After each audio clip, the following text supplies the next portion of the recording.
எல்லோருக்கும் வணக்கம். இன்று பனைமரத்தை பற்றி ஒரு சிறிய தகவலை தான் உங்களுக்கு பகிர்ந்து கொள்ளப் போகிறேன். பனைமரத்திலிருந்து என்னென்ன கிடைக்கின்றன? முதலில் பனை மரத்திலிருந்து கல் இறக்கப்படுகிறது. மிகவும் மோசமான ஒன்றை சொல்லிக்கிட்டு இருக்கிறேன். பனை மரத்திலிருந்து கல் இறக்கப்படுகிறது.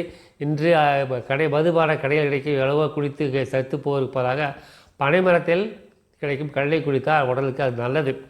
இந்த பனைமரத்தின் கல்லின் மூலமாக ஒருவரை வியாதியிலிருந்து குணப்படுத்தியிருக்கிறார்கள். இது இப்போ கிட்டத்தட்ட 70-80 ஆண்டுகளுக்கு முன்பு நடந்ததாக இருக்கலாம். எனது தாத்தா, எனது அம்மாவின் அப்பாவுக்கு உடல்நிலை சரியில்லை.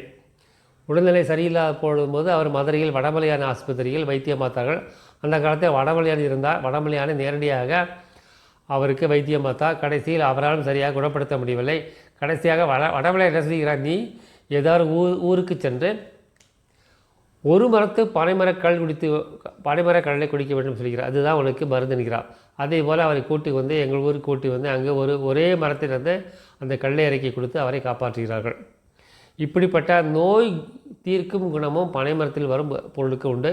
பனைமரத்திலிருந்து கல் கிடைக்கும், பதநீர் கிடைக்கும், நொங்கு கிடைக்கும், கிழங்கு கிடைக்கும், பனங்கிழங்கு கிடைக்கும், பனங்கற்கண்டு கிடைக்கும், கருப்பட்டி கிடைக்கும்.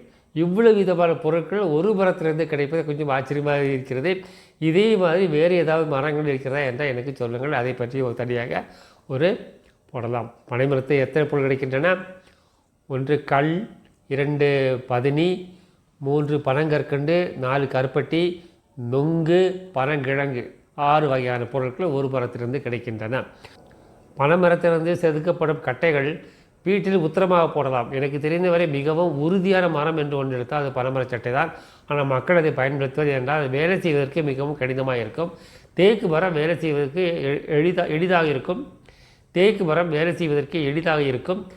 பார்க்கவதற்கும் அழகாக இருக்கும். நீண்ட காலம் உறுதியாக வாழும். ஆனால் தேக்கு மரத்தை விட உறுதி வாய்ந்தது பனைமர சட்டம். சில வீடுகளில் பார்த்திருக்கிறேன். பனைமர சட்டத்தை மேலே உத்தரத்தில் போட்டிருப்பார்கள். அத்தகைய உறுதி வாய்ந்தது பனைமரம். பனைமரத்துக்கு நீண்ட ஆயுளும் உண்டு. பல கிட்டத்தட்ட 150 வருடங்களும் பனைமரம் வாழலாம். தென்னை மரத்துக்கு அந்தளவுக்கு ஆயுள் கிடையாது. ஆனால் பனைமரத்துக்கு நீண்ட ஆயுள் உண்டு. நமது மந்திரம் அன்பே சிவம், அன்புடன் வாழ்வோம், கடமையை செய்வோம், எந்தொழில் வாழ்வோம், எல்லோருக்கும் உதவி செய்வோம், எல்லாம் சிவமயம். நன்றி, வணக்கம்.